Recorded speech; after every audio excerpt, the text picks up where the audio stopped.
दोस्तों, बिजनेस तो है ना बहुत प्रकार के होते हैं। मार्केटिंग भी बहुत प्रकार की होती है। जैसे लेकिन अपन एक पर्टिकुलर किसी चीज को लेकर बैठते हैं, जैसे ऑफलाइन बिजनेस मान लीजिए आप। ऑफलाइन ऑफलाइन जो मार्केटिंग होती है वो कैसे करते हैं। तो ऑफलाइन मार्केटिंग के लिए आज हमारे सामने बैठे हैं, तो ये आपको सारी चीज अभी क्लियर कर देंगे। तो बताइए। ऑफलाइन जो मार्केटिंग है उसमें एक्चुअल में क्या है, बहुत सारी चीजें आ जाती है। ऑफलाइन मार्केटिंग का मतलब, क्योंकि ऑनलाइन में तो लोग क्या करते हैं, ऑनलाइन में तो उनके पास ऐसी चीज है, एड्स है, और आजकल सोशल मीडिया सबके पास है, मोबाइल फोन सबके पास है, तो जो ऑनलाइन मार्केटिंग होती है वो तो इजीली हो जाती है। इजीली हो जाती है। बट जो ऑफलाइन मार्केटिंग है ना, वो इजी नहीं हो पाती है। ठीक है, तो उसके लिए आपको मैं कुछ तरीके, कुछ चीजें बताता हूँ। उसको फिजिकली करना पड़ता है। हाँ, ऑफलाइन बिल्कुल। को फिजिकली करना पड़ता है। ऑफलाइन को फिजिकल ही करना चाहिए, क्योंकि एक तो ऑनलाइन में तो क्या है, आप सिर्फ अपना कुछ जो आपको ब्रांड है वो सब दिखा रहे हो।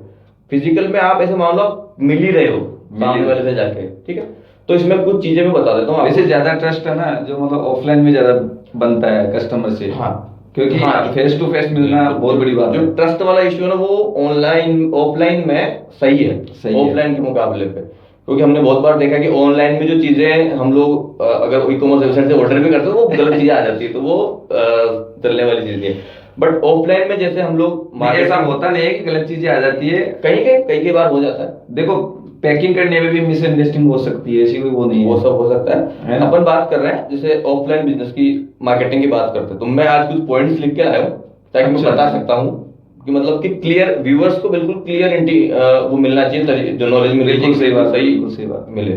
ठीक है, तो इसमें पहला मैं मानता हूँ कि आपका जो कॉलिंग सिस्टम होना चाहिए। कॉलिंग सिस्टम का मतलब मैं ये कहना चाहता हूँ कि आपके पास आपकी बिजनेस से रिलेटेड आपकी जो कम्युनिटीज है उनकी डायरेक्टरीज होनी चाहिए आपके पास। जिससे क्या होगा, आप पर्टिकुलर एक स्टाफ रखो उसके लिए, ताकि वो वहां पे उन डायरेक्टरीज पे कॉलिंग कर सके जो आपकी कम्युनिटी से जुड़े हुए लोग हैं। क्योंकि हर प्रोडक्ट की नीड सभी को होती है, जो उसके टारगेट मार्केट होता है उसको होती है।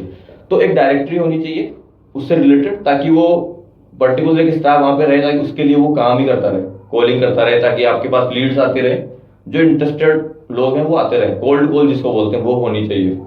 दूसरा पॉइंट जो है कि आप इंटरनेट के थ्रू, गूगल के थ्रू, इंटरनेट के थ्रू आप डेटा निकाल सकते हो। जो आपके टारगेट मार्केट मार्केट है उसका डेटा आप निकाल सकते हो ऑनलाइन बैठ के। बिल्कुल। जिसमें आपको सारी चीजें मिल जाएगी। अगर ऑनलाइन सब चीज अवेलेबल है तो वो आप डेटा निकाल सकते हो ऑनलाइन बैठ के। वो आपके लिए एक सेम चीज हो गई, जिसमें डायरेक्टरी का बताया, वो भी एक तरह की डायरेक्टरी है, तो उसके थ्रू भी आप डेटा निकाल सकते हो। तीसरा इसमें पॉइंट में मैंने लिखा है रेफरेंस। तो हमने जैसे मान लीजिए जो पुराने कस्टमर्स को हमने जो माल दिया है या जिनको हमने प्रोडक्ट सेल किया है, तो उनसे रेफरेंस लो कि आपके रेफरेंस में कौन है कि जिनको ये प्रोडक्ट की नीड है, ये आप हमें बताइए। ठीक है, आप उन्हें कुछ फ्री ऑफर कर सकते हो किसी चीज के लिए कि ये इस चीज के लिए ये करो, आप इसकी आप हमें ये लीड देंगे तो आपके लिए ये चीज हम आगे आने वाले समय में ये करने वाले हैं। तो आपको रेफरेंसेस जो मिलते हैं, आपको जो प्रोडक्ट आपने जो जिन जिन लोगों को दिया उनके रेफरेंसेस भी आप लो। नेक्स्ट पॉइंट इसमें जैसे एक है, सिंपल ऑप्शन है सभी के लिए, जैसे पैम्पलेट टाइप में हो गया या न्यूज़पेपर में हो गया, आप इनमें अपने ऐड दे सकते हो। बिल्कुल। ठीक है, तो ये बहुत पावरफुल तरीका है। क्योंकि जो न्यूज़पेपर आजकल, मतलब वैसे लोग ज्यादा सोशल मीडिया में है, लेकिन बहुत पूरे समाज का ऐसा तबका भी है जो न्यूज़पेपर पढ़ता है। जिनको एक्चुअली फिजिकल प्रोडक्ट्स है, जिनका ऑफलाइन बिजनेस है, उनके लिए न्यूज़पेपर वरदान ही है, तो उसमें वो फायदेमंद है उनके लिए। वो एक तरीका हो गया। नेक्स्ट इसमें बात कर सकते हैं यूट्यूब। यूट्यूब डिजिटल तरीका है, बट ऑफलाइन प्रोडक्ट्स के लिए बहुत भगवान की तरह है कि वो अपने ऑफलाइन प्रोडक्ट का डेमो बना के, डेमो वीडियो बना के आप ऑनलाइन दो, लोगों को ऑनलाइन दिखाओ। वो एक तरीका पहुंचने के लिए, ऑफलाइन अपने प्रोडक्ट्स को ऑनलाइन के जरिए ऑफलाइन लोगों तक पहुंचाने के लिए वो एक तरीका है। इसके अलावा अपन अपने ऑफलाइन जो प्रोडक्ट्स है, अपना जो ऑफलाइन बिजनेस है, उसके प्रोडक्ट्स का अपन ऑनलाइन ऐड कर सकते हैं। वो एक बेस्ट तरीका है। आजकल तो सभी के पास मोबाइल फोन है, तो वो भी एक तरीका आ गया। ये ऑफलाइन बिजनेस के ही मार्केटिंग के तरीके हैं। ठीक है, नेक्स्ट अपन बात करें ब्रांडिंग की।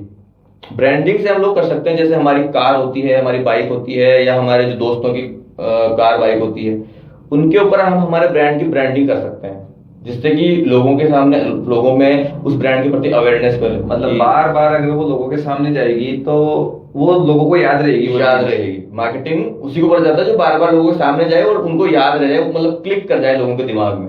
ठीक है, एक इसमें एक और ऑप्शन आता है कि हम लोगों ने ये सब मार्केटिंग के तरीके यूज किए, इसके बाद हमारे पास जो लीड्स आई, उनका लास्ट तरीका है उनको फॉलो अप करना। फॉलो अप करना, वो ठीक है। बहुत ही इंपॉर्टेंट है वो चीज।